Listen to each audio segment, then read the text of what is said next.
All right, so today I want to talk about using the Moeller technique in sort of more pedestrian situations. Most of the time, we see examples of guys playing the Moeller, and it's Moeller in the free stroke, and not so much the free stroke, but the Moeller is like, dudes are like ripping it, and it's very intimidating and very scary. So I just wanted to go over some things I use the Moeller for that is like, regular stuff that isn't like at crazy speeds, but it helps me play and be more loose and be more free with what I'm doing.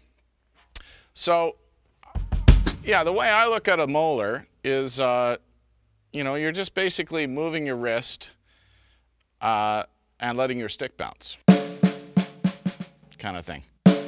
Nice and loose. Like, the first time I learned it, it was from a Jim Chapin video.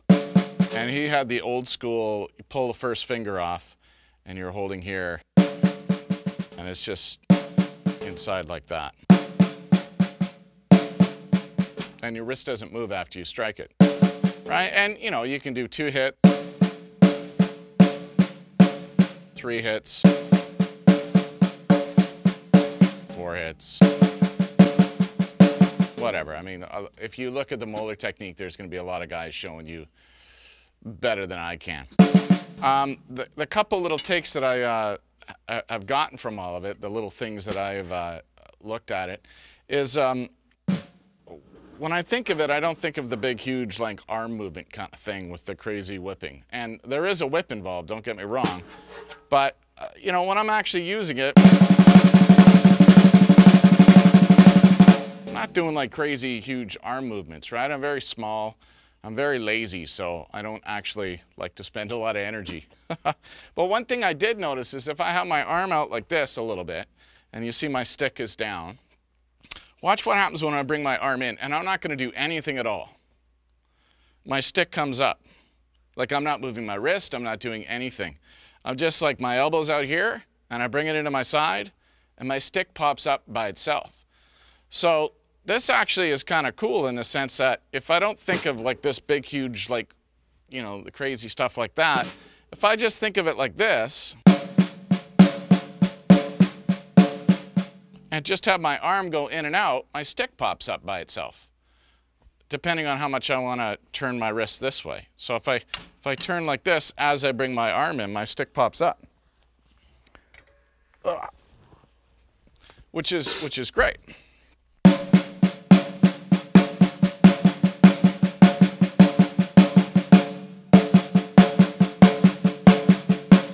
So that's all I think of, is I just think of like, a regular German matched. But I'm loose, and my wrist sort of turns out to the side instead of straight up and down. So when I'm playing, I sort of leads to the freehand technique that I do. I guess it's the freehand, I don't know. It's the lazy man way. I'm really loose, and I'm barely even moving my hand. My hand's like moving like this, but my wrist is moving up and down. And you can see there's the motion starts from here, but it's all like actually in here. And I don't have to spend a whole lot of energy to get my stick to move around inside if I'm loose enough in my fulcrum point so that my stick can come back and forward. My bottom fingers sort of move out and in a little bit. Not so much. I guess it depends on if I want to do like a double or something, but and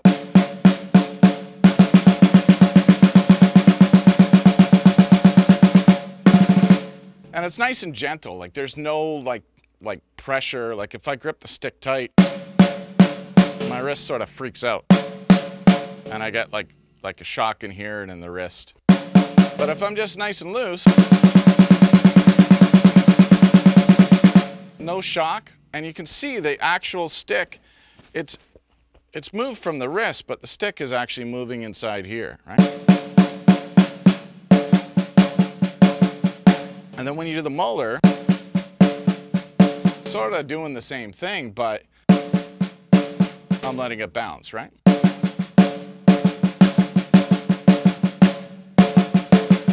Now, I'm not like, Mr. super fast Moeller, but I do like to use it in regular beats. So I might play like a beat that might not actually have 16th notes in it. I might be playing a cover tune or whatever, and I might want to throw in some extra notes if there's some space. If nobody else is filling up the space and I have a 3-piece, I might throw in a couple extra notes. So I might be like,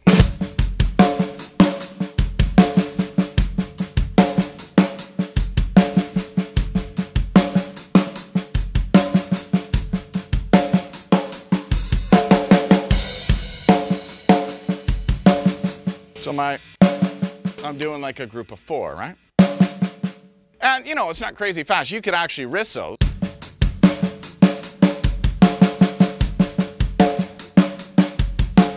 But I find it's very difficult to play in time with that because I'm controlling everything. And I find it a lot looser and even.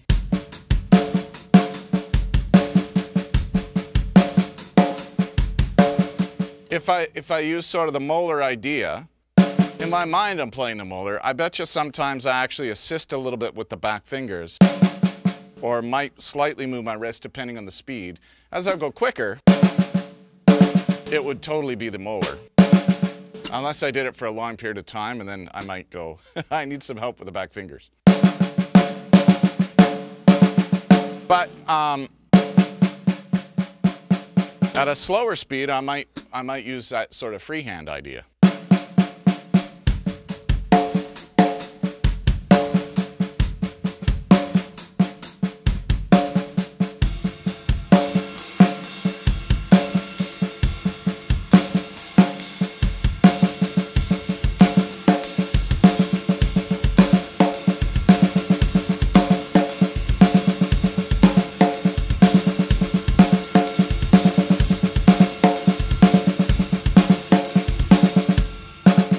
So it sort of changes a little bit depending on what's going on. And as I go quicker, I sort of squeeze my fingers a little bit, choke off the range of motion.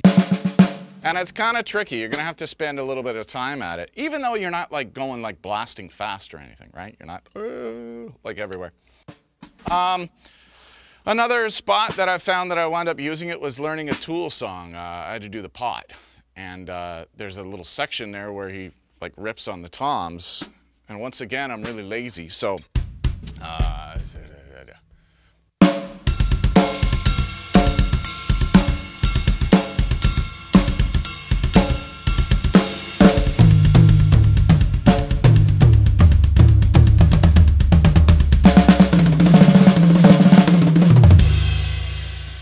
so for that spot there,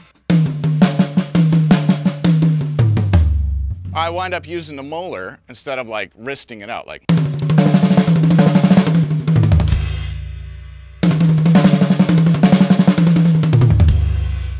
And that, coincidentally, is, I remember seeing it in the Jojo Meyer video.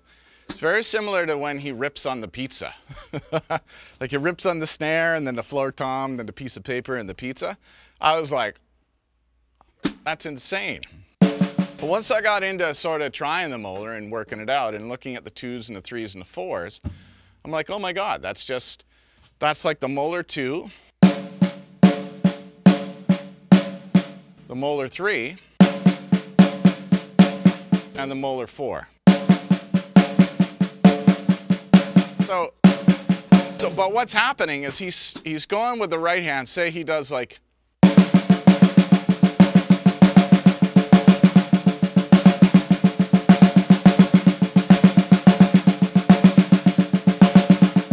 what he's doing is he's doing a group of 2s, but he starts the left hand right after. So the right hand's going, and it's like, you know, 16th notes, or I guess, yeah, it would all be like a fast subdivision, whatever it would be. So the right hand's going like high, low,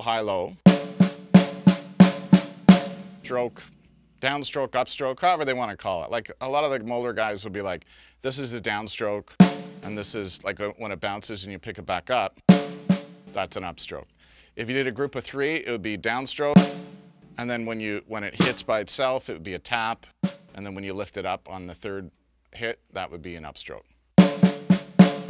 So it'd be like down, tap, up. But yeah, with the 2s, you'd just be a down, up, and this one goes right after. So you'd be like down, down, up, up. Even though it sounds kind of weird.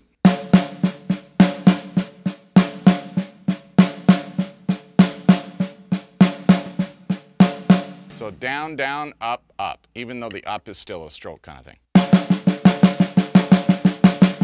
Or you'd have the groups of threes. And you do the same thing. This one starts right after this one.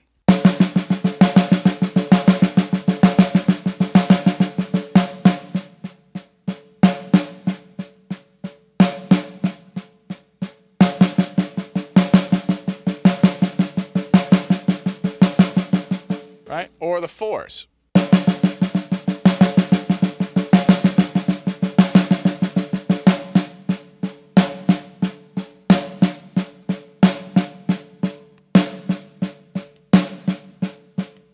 So this one's starting a 16th note later, but it's doing the exact same thing.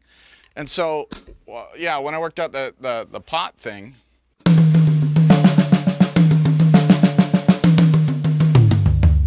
it made it a lot easier.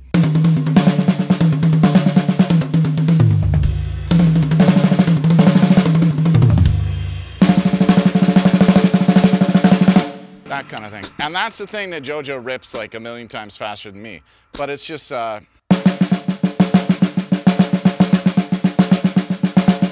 it's just that. Pretty much the same thing, except he adds the fours. He'll do a couple of the fours in there, I think.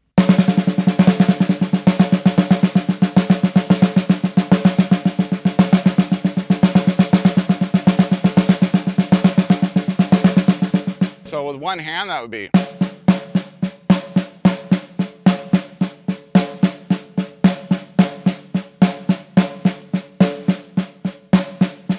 And you can see my elbows doing the little chicken dance thing, right? But it pops my stick up, which is, that's the only way I think of it, really. Right? And then, you know, at a faster speed, I might, at a faster speed, I probably wouldn't use my wrist at all in like the free stroke thing. But at a slower speed, I might be using the free stroke a little bit. And yeah, if I was playing like a,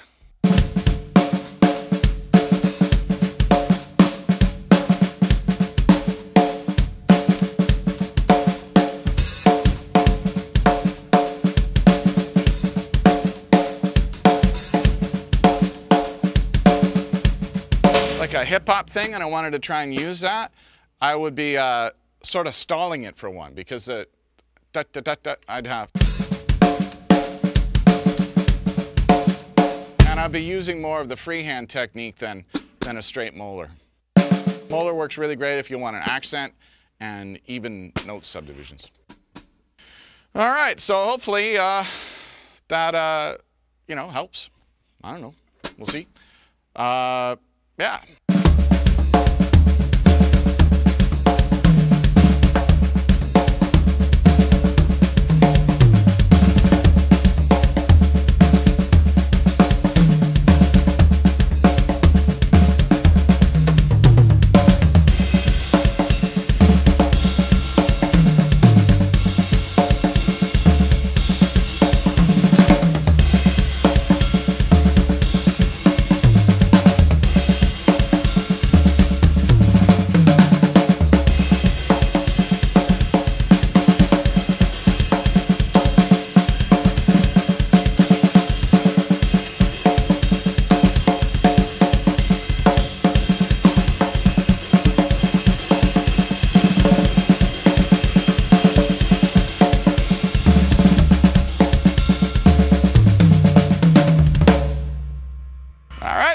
We'll see you later.